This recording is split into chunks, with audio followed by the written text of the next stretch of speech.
I gotta say, this is actually one of my favorite smartphones of all time.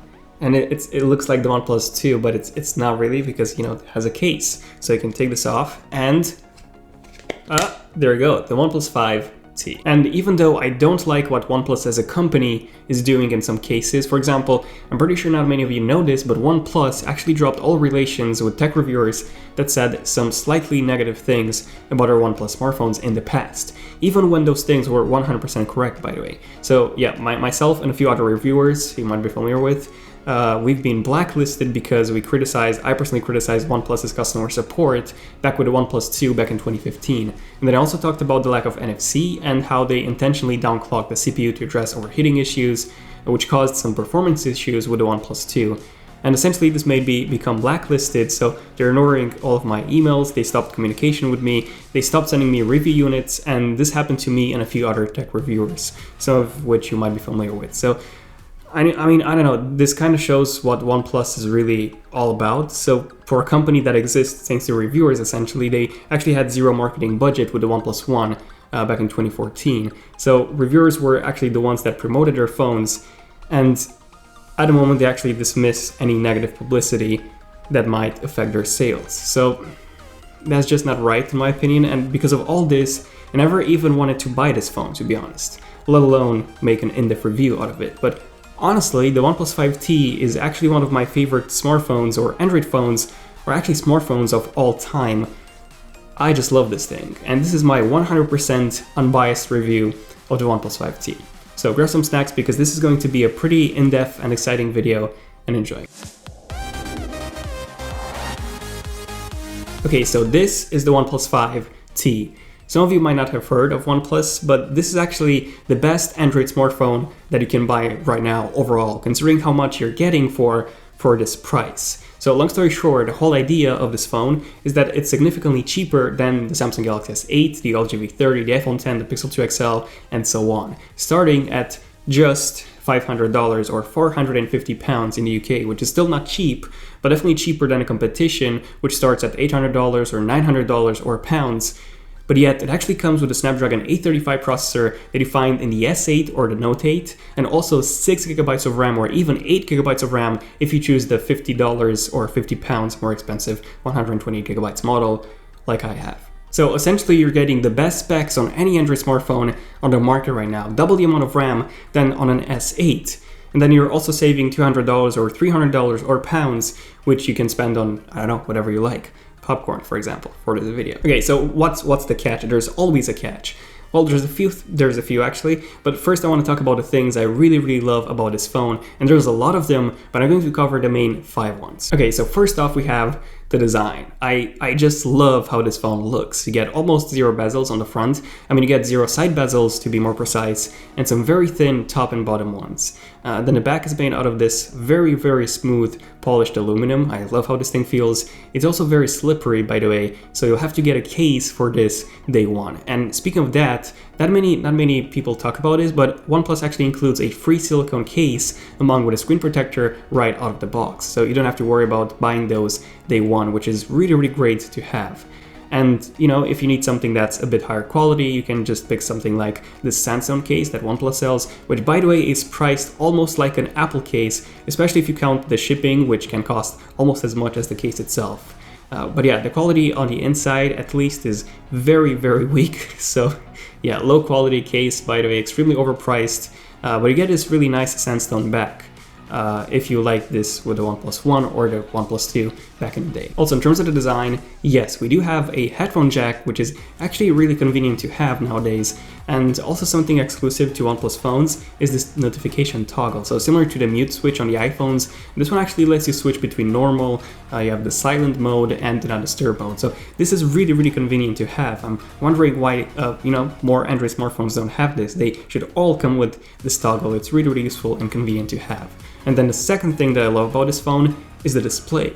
So it's now a 6 inches display, a Full HD Plus display this time, by the way, so 2160 by 1080 with a PPI of 401.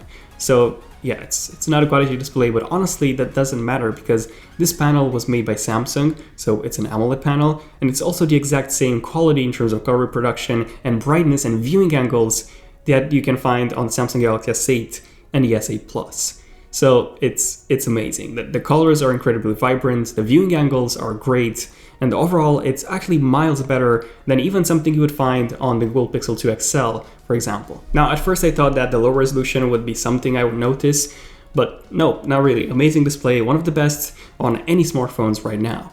And then at number 3, something that I truly love about this phone would be the battery life. So I did a battery drain test comparing the multiple smartphones, such as the OnePlus 5T, the Google Pixel 2 XL, the iPhone 10, the Samsung Galaxy S8 Plus, and more. And I've also done a battery charging speed test, again, the same phone, so definitely do check both out if you want to know how all of these phones actually did in these tests. But the OnePlus 5T actually did amazing in both tests. So the battery for me personally, it usually lasts me almost an entire day on a heavy use. And then the coolest thing about it is the fast charging. So it uses OnePlus's dash charging technology, which is actually the fastest fast charging that you can get on a smartphone today. And no, in case you're wondering, you don't have to buy a separate adapter like you have to do with the iPhones. So in about 30 minutes, you can charge it to about 67 to 70%, which is, amazing. Then at number 4, we have the performance. So since the 5T comes with a Snapdragon 835 and also 8GB of RAM in my case, this is the model that I got, it's crazy fluid and fast. So it never lagged on me or stuttered. I don't know, it honestly feels like the 5T is even faster and more fluid than Google's own Pixel 2 XL, which by the way comes with 4GB of RAM. And twice the amount of RAM basically means that you can keep way more apps in the background. So overall, the performance on this thing is about a 12 out of 10, honestly. It's really fast, fluid. I've had no issues, really impressed. And then finally, number 5, the fifth thing that I really love about this phone is the customizability. So the 5T runs on Oxygen OS, which is essentially OnePlus's own ROM. It's very close to stock Android, by the way. This is 7.1.1, in case you're wondering. It's not Android Oreo, unfortunately, not yet at least. But what's really great about Oxygen OS is that you get a lot of customization. So, for example, you can enable dark mode and have the entire UI black, or you can hide the navigation bar if you want to have more screen real estate, or you can even create custom gestures on the lock screen for when you want to, quick access the flashlight and so on. Keep in mind that on the Google Pixel 2, with stock Android, you actually get 0 of these features. You can't even hide the navigation bar, which for me personally, having all this extra customizability is really useful. Okay, now I want to talk about the things that might make you stay away from this phone. So first off, we have the camera. Now, I'm not saying that the camera is bad. It's actually pretty good, by the way, but it's nowhere near the quality of the Pixel 2's camera or the iPhone 10's camera or the Samsung Galaxy S8's or the Note 8's and so on. The camera is essentially a mid-range camera. So you do get 2 modules on the back. Now, with the OnePlus 5, so the phone before it, the second module was actually a telephoto lens, so it was used for 2x optical zoom when you needed that. But with the 5T, the second module is pretty much the same as the main one. So then what's the difference? Well, it's a 20 megapixel sensor instead of 16, and OnePlus says that it's actually used in low light in conjunction with the main lens to basically improve low light performance, since it can analyze the noise better. And honestly, low light isn't that great on this phone. So the second module only kicks in when it's really dark, like essentially 0 light in, like complete darkness. That's only when the second module kicks in. And when comparing it to, the Pixel 2 XL, the iPhone 10, the Samsung Galaxy S8 in low light, the difference is just night and day. Now, the dynamic range is good, but not great. Video recording is okay. It doesn't have optical image stabilization, by the way, and the front-facing camera, even though it's 16 megapixels, it's still not great in low light. So again, I'm not saying that the camera is bad, it's just not, for me personally, the camera is a big deal on a smartphone. And that's one of the main reasons I won't be using the 5T as my daily Android driver, since I need to have the best smartphone camera out there, and that would be the Pixel 2 XL. And then the second reason why you might stay away from this phone is that it actually lacks a lot of features that more expensive smartphones come with. So for example, it has no water resistance. It also has, at least it doesn't have any official rating when it comes to water resistance, if you care about that. Then it also has no wireless charging, if you care about that as well. I mean, it's not really a huge deal. It's one of those things that it's nice to have, especially now that even Apple has it. And then also it has no always on display for some reason. I actually installed a tweak to get this to work, which is draining my battery like crazy. And then even though you do get a case and a screen protector inside the box, you actually get no headphones, which might be a big deal for some of you, since if you don't have a good pair of headphones lying around, or any headphones for that matter, you'll have to buy some separate ones, which would obviously increase the price of this phone. And then finally, the third and probably the main reason why you should think twice before buying this phone is customer support. So if you go on OnePlus's forums, you can see a ton of complaints from users that customer support is very, very bad. I've seen some cases where phones were faulty and OnePlus made the customers pay for the shipping themselves. And yes, even if you have issues with a OnePlus phone, you have to ship it to them to fix it. And then shipping it is again covered by the customer in almost all cases that I've seen. And then repairing even a display isn't cheap. It's definitely cheaper than Apple's displays or even Samsung's, but it's still gonna cost you between £100 or £200 in most cases that I've seen. Which for a OnePlus 2, for example, it would be almost the same price as, buying the phone entirely. Whereas with Apple at least, yes, I mean, it's more expensive, depending on which model you get, of course. But if you have an issue, you can just walk into the Apple store and then 10 minutes later, you would walk out with, a new phone, either a fixed phone or a completely new phone. And if you want to, let's say, repair a OnePlus phone yourself, because, it's cheaper and maybe even easier in some cases, finding parts for these phones is not easy. It took me quite some time until I found a screen replacement for a OnePlus 2, which I actually gave to a family member a while ago, and now I have to repair the display because they unfortunately cracked it. So yeah, customer support will improve over time, and it's actually gotten a bit better over the years, but keep in mind that it's still very, very far away when it comes to when compared to the competition. And then also another reason why you might think twice before buying this phone is when it comes to the updates. So this one comes with Android 7.1.1, and unfortunately OnePlus is a bit behind when it comes to updates. It's not as bad as Samsung's, but when it comes to at least Oxygen OS, they release a few updates for their smartphones. I don't even think the OnePlus 3 is supported anymore. The 2 definitely isn't, the 1 isn't. So yeah, when it comes to updates, the Google Pixel is a much better choice because you get updates day one, and it's also supported for 2, even actually more than 2 years in some cases.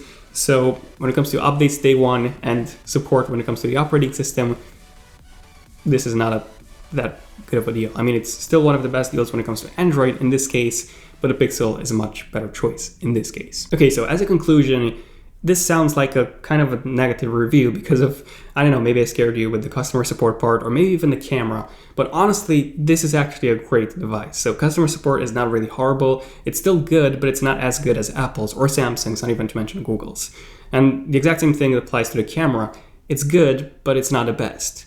But when you consider the great design and the build quality, the amazing display, and also the fastest quick charging on any smartphone, and not even to mention the best performance you can get at the moment on an Android phone with that Snapdragon 835 processor, 8GB of RAM, and on top of that you get a ton of customizability, and on top of that it's £450 or $500, basically half the price of an iPhone 10, which is a really, really good deal. I mean, not necessarily because, it's cheap, because £450 or $500, it's not cheap. It's just that, the competition is heavily overpriced. But yeah, other than that, feel free to subscribe if you want to see more unbiased, in-depth tech videos like this one, hopefully was. And then also the notifications by tapping on the bell icon so that you get notified as soon as a brand new, cool, epic tech video comes out. And then other than that, I don't know, let me know in the comments, what do you personally think about the OnePlus 5T? Do you think, I mean, it's a pretty good price when you compare it with, different smartphones, but do you think having almost no customer support? Not really, but it's, it's really, really bad when compared to Samsung's, Apple's, Google's customer support. So do you think that would be an issue for you? Do you think having no headphones in the box is an issue for you? Or do you think, I don't know, the fact that it's difficult to repair, or the fact that you don't get updates day one like you would with a Pixel phone, or the camera's not the best? Do you think these are actually issues or things you might consider think twice before buying this phone? So let me know in the comments what you guys think about this. I'm Daniel, and I'll see you guys in my next one. Son of Tech, signing out. Cheers.